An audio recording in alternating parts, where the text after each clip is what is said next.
brave to come into the house of this big, scary criminal. You're very brave. Why do you think so?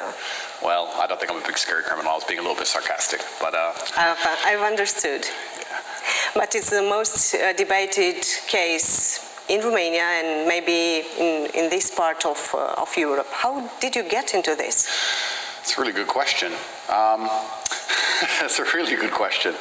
I think in life, if you shine bright, you cast a shadow. And I don't think that it would be an intelligent outlook to think that you can become one of the most known Googled people on the planet without there being some degree of opposing force which is going to try and damage your influence. So I think it's simply a side effect of my monumental success. It's not because I'm a bad person. It's not because I've done anything wrong. It's just what happens if you shine too brightly. This is what I believe. You've said this is a fabricated case. By whom? Yes, and I have to be careful because I'm inside of Romania, and I want to make it clear to the world that I don't blame Romania for this. This is not Romania's fault. However, when you reach a certain level of influence, there are people who are extremely interested in trying to get you in trouble for something, regardless of whether the fact you've actually done anything wrong or not.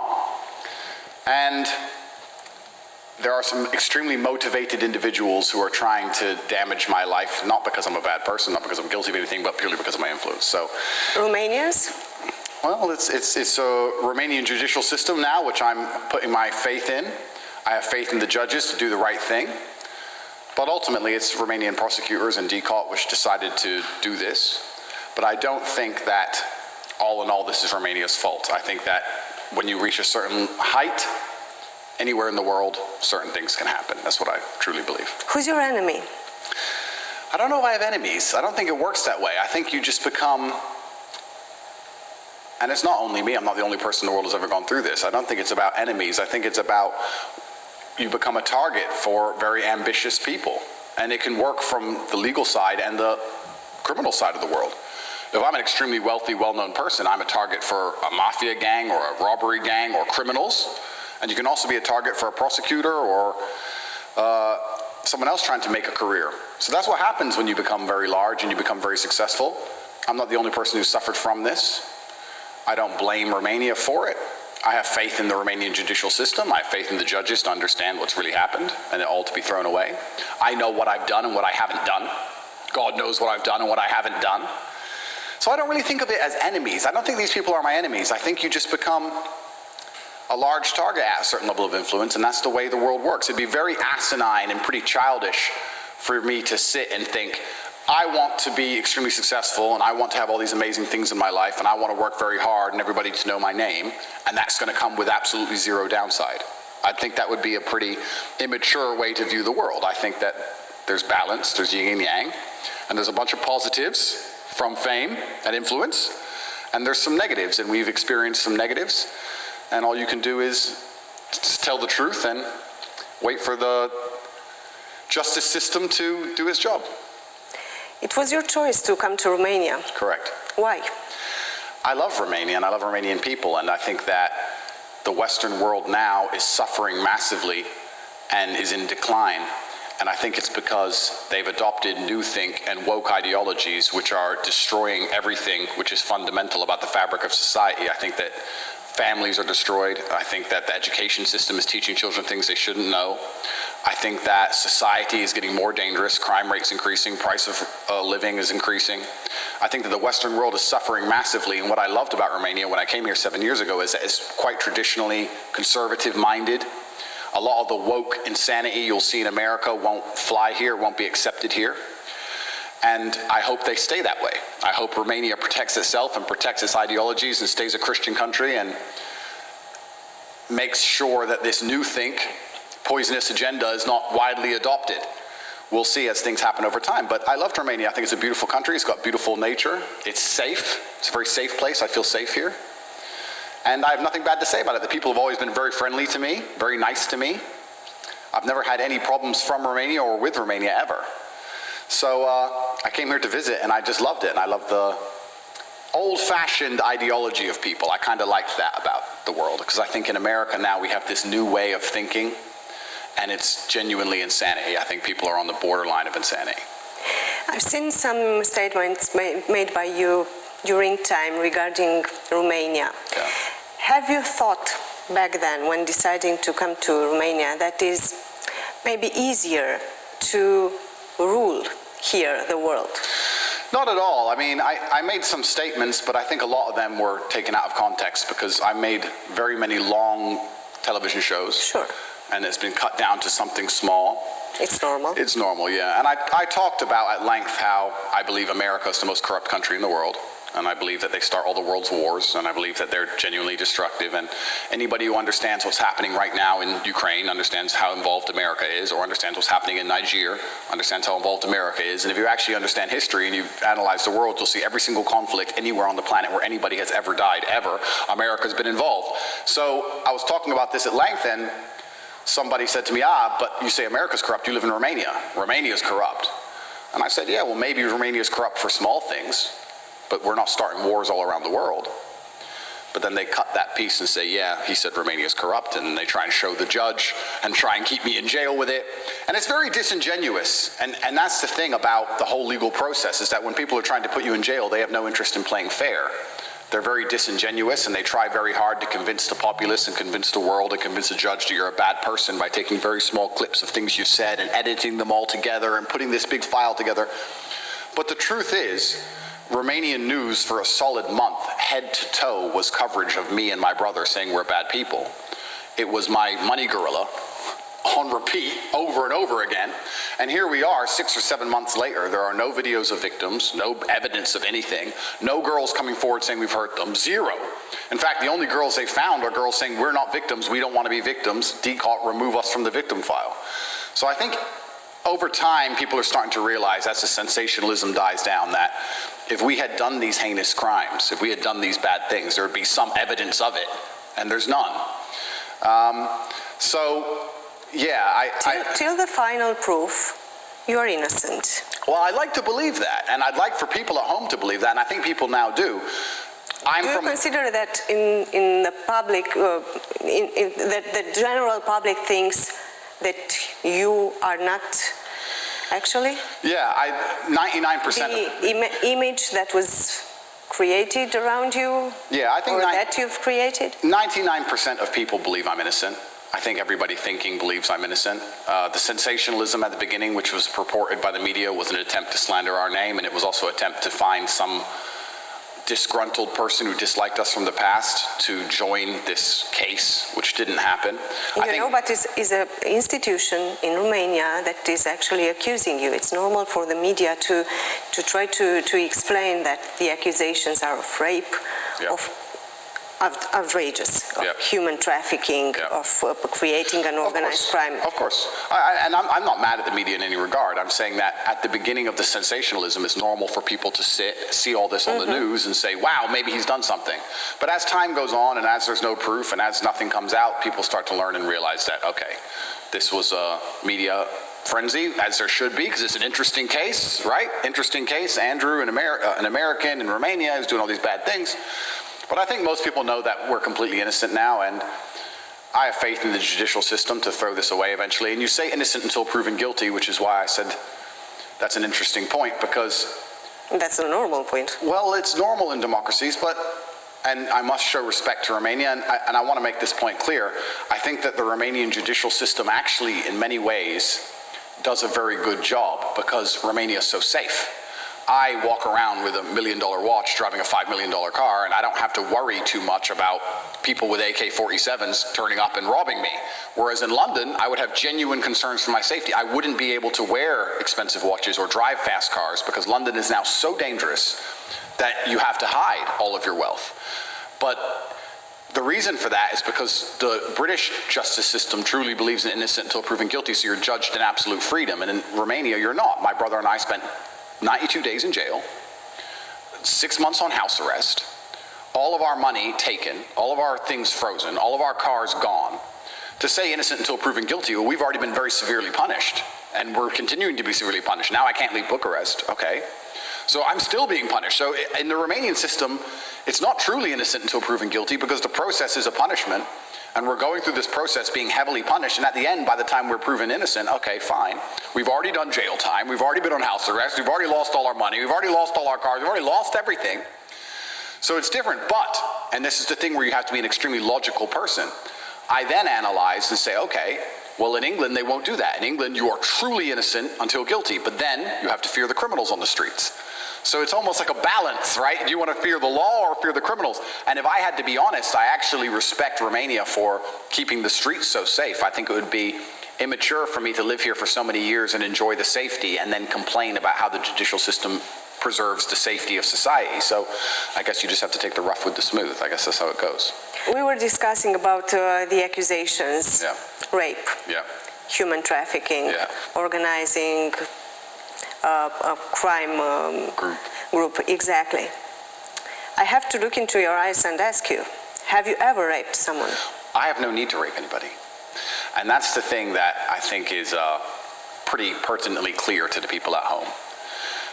The rape was actually thrown out very early. I think it was in my first 30 days it was thrown out because there's no evidence at all of it. It's just an accusation. So the rape was already thrown out. I have no need to rape anybody. I have no desire to rape anybody.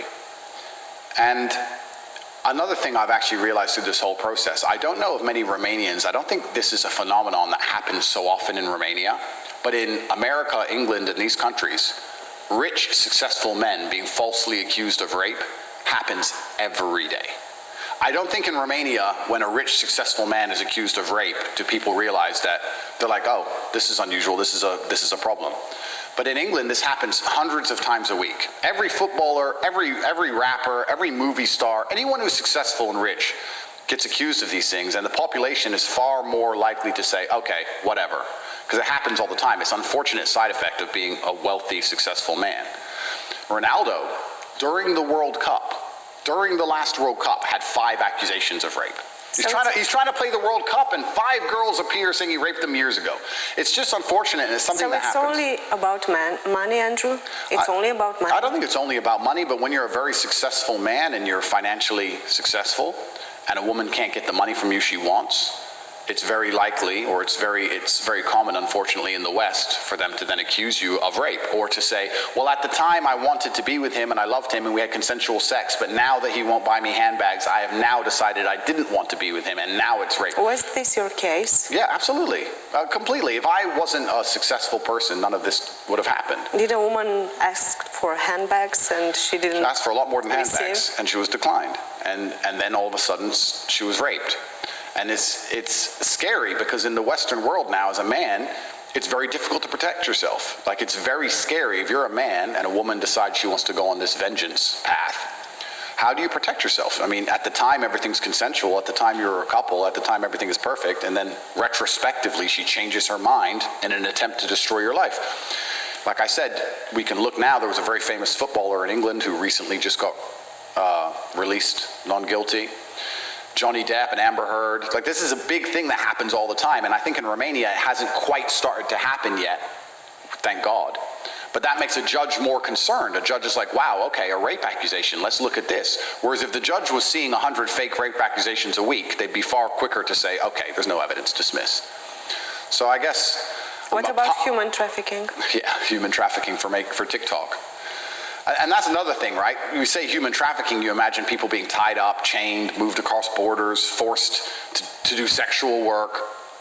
Convinced. Convinced. Might be. Yeah. Is this the case? No, my accusation is that, firstly, I don't understand how I can human traffic people from Bucharest. I mean, the 2 girls I'm accused of human trafficking are Romanians who've lived here their whole lives. They haven't gone anywhere. Traveled where? So that's the first thing that makes no sense at all. Secondly, they're saying I forced them to... Maybe going on the internet? Well, I think for human trafficking, you have to transport somebody. These are people who are Romanian, born in Romania, and are still in Romania. So it doesn't even make any sense. It's certainly a reach. It's pretty desperate by the prosecution. They're trying to say that I told these girls how to make TikTok videos and I forced them to. Did you? Well, no, I gave advice on how to become famous on social media because I'm famous on social media. I know. Everybody wants advice, right? So women come to me, men come to me. I said to the judge, I can give you examples of 100 men who I told what time to post on TikTok and what time to get famous on social media. Men and women come to me. And they're saying I did this for financial gain, but there's not a single shred of financials in the file. They haven't shown $1 that I've made from this. I was simply giving advice. And what happened was they attacked me. They threw me in a jail cell. They tried very hard to find something real. Something real didn't exist. So they are forced to charge me with what they have. And what they have is that I've helped 2 of my friends get famous on TikTok, and those 2 girls are saying we're not victims. I will stop you for a second just to tell me how was in the prison. I have to be fair to Romania, and I have to be fair that the guards were very professional. And I also think the guards were actually quite apologetic to me. The whole system, every police officer I interacted with, everybody had a degree of sorry. They were like, we're sorry, bro. Like, we're just doing our jobs. And I was like, I know, and I respect you, and you're just doing your job. But everybody understood I didn't belong there. Nobody from the beginning believed I was guilty. I wasn't treated hard like a criminal. They were professional and they did their jobs. But everybody understood really what's happening. Did that period change you? It did change me. Or your brother? Yeah, we're pretty resilient individuals. And I believe God is the best of planners. And if he decided I needed a little bit of jail, then I will do a little bit of jail. And if he decides I need more, then I guess there's not much I can do about it. I'm not going to run away from this. I'm here to clear my name. I'm going to go through the entire process. I do think you learn a lot about yourself and a lot about other people, certainly. But there's not things you don't already know. It just confirms some things that you knew and you needed to be reminded of. Maybe a little bit of jail is good for a man. I'm not sure. I think men are designed to struggle. We're designed to go through hardship. I think life as a man is all about having bad things happen to you and get good at dealing with those bad things. And for a while, I had a pretty good life. You know, I had a very difficult upbringing, a very hard life, and then I had this 2 or 3 year period of lots of money and flying around in private jets, and everything was going pretty good. And from that to jail. To handcuffs first. Absolutely. And that's... Did that scare you in that very moment? I don't operate in the realm of fear. It didn't scare me. It was... You don't have any fears? No, it's not. I don't operate in that realm. I don't think fear is a healthy attitude for me to have in those situations. I think that there's yin and yang in the universe. There's light and dark, and God decided to give me a test, and it's very difficult for me to sit on the internet and say that I am top G and talk all these things about mental resilience and talk about men's mental health and helping men and talk about how strong my mind is and God not test me. God said, okay, you've told the world how strong your mind is. Let's see how strong your mind is and let's put you in jail. The scariest thing about going to jail is you don't know how long you're there. I mean, it was very scary for me. I think my experience is more scary than the typical Romanians because I'm going to a jail in a country where I don't speak the language. I'm getting paperwork I don't understand. I don't know why I'm there.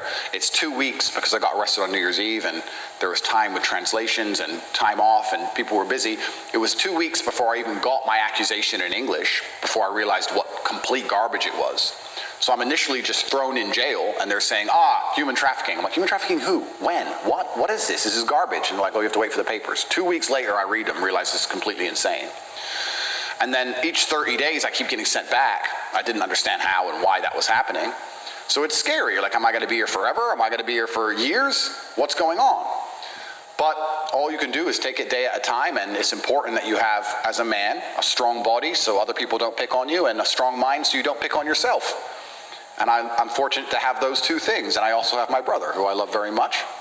And we shook hands and said, it doesn't matter if we're here for 10 years or 10 more days. It doesn't matter. We're a team. And we're going to handle this like men. And we never for a second considered doing anything crazy or running away or getting mad at Romania or being children. It's just part of life, unfortunately, and you have to go through it. How much money do you have? Officially, DCAW have everything. I'm poor.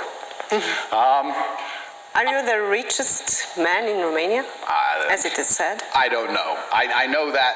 But you know how much money do you have? For me, it's simple. I'm just checking my accounts and see exactly how much money I have. Well, that's the thing that's interesting, right? Because there's a saying in English, if you know what you have, then you don't have much. That's what they say. Because at certain levels, at certain echelons of income and finance, you don't know what you have. Let's imagine I have property. I don't know exactly what it's valued now. I have shares in companies. I haven't checked the value. I have crypto. I don't know how much that's worth. I have cash. Do you still have crypto? they've seized. Of course not. No. Explain to me, please. I don't know too much about cryptos, but it's kind of difficult to seize some cryptos, right? Decalt have taken some. I'm sorry, all. How? Because it was on an exchange, so they took it. So Decalt has seized about 15 million euro, I think, from me, and that's their prerogative. I mean, from my understanding, the legal precedent is that when they take your money, the reason they take your money is because they've proved you've made illegal money. In my file, there's no transactions of any money. So they've taken 15 million euro, and they said I made that criminally, but they have not shown where one lei was made criminally. So I believe I should get all my things back. I don't understand how they can remain seized. We're going to have to wait and see. But yeah, I'm financially successful. I think that is the male prerogative to become as financially successful as possible. I don't think that being financially successful makes you a bad person. I don't think it makes you I didn't say that, but I was just curious about how much money do you have? I don't know. If you know exactly, if you know if you're the richest person in Romania. I think Romania has a lot of very rich people who are a lot more quiet than I am. And I am. And they were not in jail. And they were not in jail, that's right. And like I said, when you shine bright, you cast a shadow. And I was very aware for a very long time that I am very open about my wealth and very open about my lifestyle. That comes with some benefits, but that also comes with some detriment. I could have been much quieter, I understand that. And when I do that, when I'm open and loud with my lifestyle, I'm not doing it to try and upset anybody. I'm actually trying to do the opposite. I'm trying to inspire people, because I am now one of the most influential men on the planet, and all the young men of the world are very interested in me and they follow my words. Is it good or is it bad? I think it's good. I think it's good because I have a platform now and I try and inspire hard work and diligence and discipline in all of the young men who watch me. I know you are watching also the debates on the internet. A lot of persons are saying that it is bad, that you're a bad influence. I'm sure there are, and it's very difficult to have 100% of people like you. I don't like 100% of people. So why do I expect 100% of people to like me? That's fine, but I know what I'm teaching. I'm teaching discipline, and I'm teaching these young boys to go to the gym, work hard, go to school, listen to their parents, do as they're told, follow God, reject pornography, and don't play video games all day, and reject all this insanity woke think, and to get as rich as possible, because the male imperative is to move the world with money and be financially successful. And the reason I show my wealth is because it inspires young boys. If you're 16 or 17 years old, they're inspired by me because my wealth is so obviously, it's so obvious, right? I show it. But it's actually impossible for all of them to become you. Well, and if I can, and you're right, but when you inspire, it's like having a fight gym, right? If I had a fight gym and I was teaching 100 students, only a few would be world champions, and the rest perhaps wouldn't, but they would still be in better shape. They'd be better physical condition to be able to fight better than if they didn't go at all. So I think I have a huge platform, and I'm very beneficial. I have huge ability to benefit the world. I'm grateful for that. And I think I can do a massively positive thing, and I think that I inspire the world. And yeah, I could have been a lot more quiet, but I have some money. I mean, I'm successful. Some? I have some money, yeah. I have a little bit. I'm successful, and I work hard all day, every day. I don't drink, I don't gamble, I don't take drugs. All I do is work. And I think if you're a man who is capable and diligent and you dedicate your entire life to work, you're going to end up with some money. I will ask you a personal question. Sure. Is your mom worried about your situation now? Well, mothers worry. I know. And yeah, and she does worry, but she knows she has a very strong son, and she knows that I've never had an easy life. I don't come from a rich family. I think maybe some people misunderstood this. They think that me and Tristan are rich boys from a rich family and throw us in jail and we're going to panic. And we're from homeless shelters, and we're from the worst area of Luton. We're from the worst area of the worst town in England, which is far more dangerous than Bucharest ever has been to us. We're from the streets, effectively, and we grew up very hard. And she knows that we are made for difficult situations, and she has faith in her capabilities of her sons. And I think that's also a fantastic thing for a mother to look at her sons and go, wow, at least they're, men. So she's worried, but she knows that we're capable. Did she ask you if you raped someone? Oh, of course not, because she knows it's a lie. And that's another thing that's interesting. I think everyone in the Western world who's more exposed to these false accusations that rich men get were much quicker to know this was a lie. Like, I can't keep my pulse on the Romanian populace like I can in the English-speaking world, but the second it came out, everyone in America was like, another one, Another lie, another liar. I mean, if I'm a big man and I'm a professional athlete and I'm a kickboxing world champion, if I raped someone, there'd be medical records, there'd be a bruise, there'd be a mark. Once again, that's not in the file. None of this exists. So this is just it's an attempt to slander my name. And I guess what I have to do is see it as a litmus test. Whereas there are a certain degree of the population who are going to believe it no matter what you tell them because the news told them. And there's a certain degree of the population who's going to sit there and go, wait, they lied to us about the war in Ukraine, they lied to us about COVID, and they lied to us about the vaccine, they lied to us about all these things, and now they're saying all these things about this guy with no evidence. This doesn't really make sense. And then those are the people who are free thinking, and those are the only people I'm interested in talking to anyway. Do you respect women? Absolutely, why wouldn't I? I think that men and women are very different. And in the Western world, we're obsessed with equality to a feverish degree. We have this obsession with equality to the point whereas if you say men and women have different skills, you're a misogynist, which is insane because men and women are different. And men are better at some things and women are better at some things. And in the Western world, that's no longer accepted. You must accept this false god of equality. Now, we can be equal with different roles, but they don't want that. They want us to pretend that I can do everything a woman can do and a woman can do everything a man can do. And that's simply not true. I can't have children, and men should go to war. And I wouldn't drop my child off at a daycare run by men.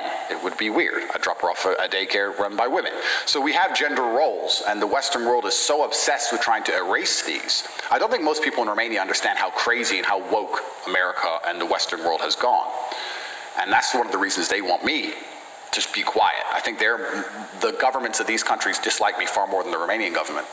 But they've gone so far as they're pretending that men are women and women are men now. If I were to put on a wig, I'm a girl, because I say I'm a girl, and I'm actually a girl, and I can compete against girls in sports. This is what's happening for real in America. Imagine I put on a wig and go and fight a woman. Like, it's insane. But they're trying to blur these lines, and they're doing it under this false god of equality, but it's nothing to do with equality. It's the fact that they're trying to poison the family unit and poison society and trying to turn us all into slaves. And when you confuse everybody, it's very easy to inject the new programming. But I absolutely respect women for what women are good at. But I'm not stupid enough to sit here and say, I respect women so women can do everything a man can do. No, if I go to war, I want to go with my men. I want to go with my brothers and my team. I would not say, oh, I want to go to war and men and women are equal, so, okay, girls, let's go, because we're going to die. I don't want to die.